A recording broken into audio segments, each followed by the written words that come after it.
inyo mga ka-trackers. Ngayon nagbabalik tayo dito sa Valenzuela plant.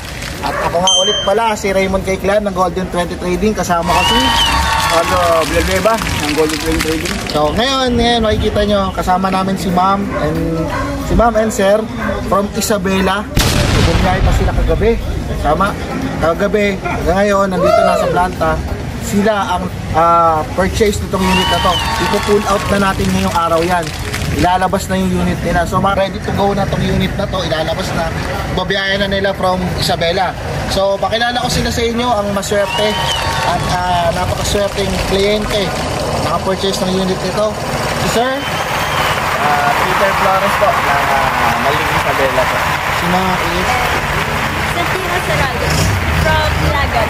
So yan, nag-partner sila ma'am and sir. So batang-batang negosyante sa Isabela. So sir, matanong ko lang sir, what do you do for a living sir? Po, may hardware business po. Ano pang hinihintay mo Carlo? Siyempre. Abot mo na yan. So ayan na mga trackers, ito na ang dokumento nila. Baka kalabas na sila, kompleto na yan, kompleto sa Ricardos na yan at iuwi na nila ito sa Isabela. So si sir, paano nyo ba kami natunton ang Golden 20 sir?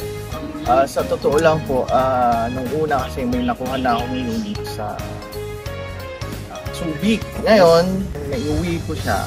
Hindi ko napansin or siguro hindi nila masyadong tinutukan. Putol pala yung yung chassis niya sa dump box. So yun, nadismaya ako. So yun mga ka-trackers, so talagang kailangan nyo talagang mamili ng pag sa pang negosyo, kailangan nyo talagang mamili o kailangan nyo puntahan yung talagang kalidad na unit. So sir, ito ang Golden 20 ba sir, nung napunta kayo dito sir, anong ano mo sa Golden 20 nung napanood mo ako? Siyempre, nung una, na-magnet ka ba? oo, kasi una pa lang, kausap ko si Boss J, na-close deal na agad.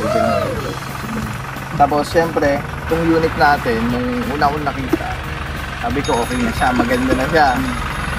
Nung nakita ko ngayon, may igaganda pa pala. Okay. Yun nga, nakita nyo na to sa baba is talagang medyo marami pa siya kasi nga available pa. Ito, pinuri-furnish natin, pinaris natin at pinaratasan. So, si Boss J, napanood mo kami sa YouTube sir.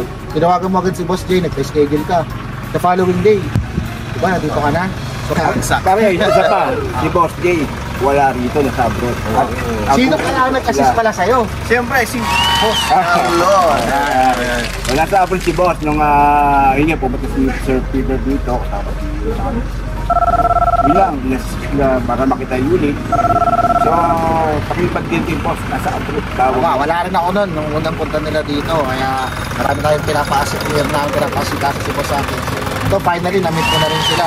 Itong ang new owner ng unit na to dito sa Golden 20. Maraming salamat sir. Maraming salamat. Manganak pa to mga ka-trackers, maraming salamat. Ay, oo, tama, manganak pa to. So, ayun nga mga ka-trackers, no, kagaya na sir, no, anood mga video natin, mga vlog natin. Ayun na, nag-magnet sila rito. Nanood lang sila. Mga ka-trackers, magandang hapon sa inyo. Sobra natin daming pino-pull out na unit. Kita nyo naman po talaga na punta lagi dito yung mga manonood natin. Kaya lagi ko sinasabi, baka kayo na ang susunod na magpapay-ari ng truck. Katulad ni Sir Peter, ito napakabait ito. First time lang namin nagkita, ngayon lang pull out na kasi before tawag lang sila kahit nasa ibang bansa tayo, tawag lang si Sir. Kasama niya yung butihin ng kanyang partner na si Ma'am, kanyang girlfriend. And then, kasi sila ni Carlo, itong unit na to, kaya lagi ko sinasabi sa inyo, mga ka-tracker, dito hindi ko kayo pababayaan. Dito hindi natin papaalisin ang unit ng hindi garantisado, di ba? Kasi ang gusto ko rito talaga ang unit kapag ibiniyahe mo, ayoko nang titiri ka, ayoko nang magkakabirya. Dito nga kay Sir, lahat ng request niya, ginarant natin lahat yan. Kung ano yung pagkagawa niya, mas binutingting pa natin at mas tinignan pa natin. Ayoko kasi naman, yun lagi ko sinasabi sa kanya, kababeb, bumabiyahe ka, pagdating mo ng Kabanatuan pa lang, kasi from Isabela sila mga ka-tracker eh. Babaya, Kabanatuan pa lang, bigla na may sumumpong sa makina, nagtalsik-talsik na yung mga langis. Kaya dito pa lang, aayusin na natin yan. Kaya may history na sila boss eh, yung unang truck nila. Ano nga pa yung history sir? naputol yung chassis niya sa lambak. Oh, kita nyo mga katrackers, yung sinasabi ko sa inyo na sobrang dami nagbebenta ng mini dub na sobrang mura, pero hindi mo alam kalbaryo ang aabutin mo, di ba? Dito sa atin buo yan CDO complete build unit. So talagang pagagandahin natin siya, aayusin natin siya, at dito ginagarantisado ko sa iyo, di sasakit ulo mo, hindi ka magkakaroon ng problema. May uwi mo yung truck mo ng maayos na maayos. So well, sa mga buyer naman, hindi naman natin merong sobrang metikuloso, di ba? Pero sila sir at saka sila ma'am kanina, okay na yon. Kaya ako nagpapasalamat sa mga idol natin dyan, sa mga manonood natin. Ang Golden 20, tatandaan nyo, kaagapay mo sa paglago ng negosyo mo. Dito, tutulungan kita, madaling tayong kausap.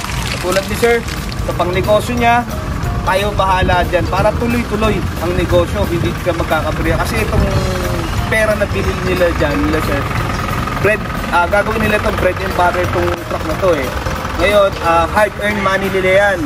Kumbaga, pinag-ipunan talaga nila mga tsaka ni sir yan. So, kaya kailangan bigyan natin, isuklian natin sila ng bigalita na truck. Diba? Baka kayo na Ang susunod na magmamayari ng truck. O, diba? Ano? Ang sabi mo? Hindi ka nakapagsalita.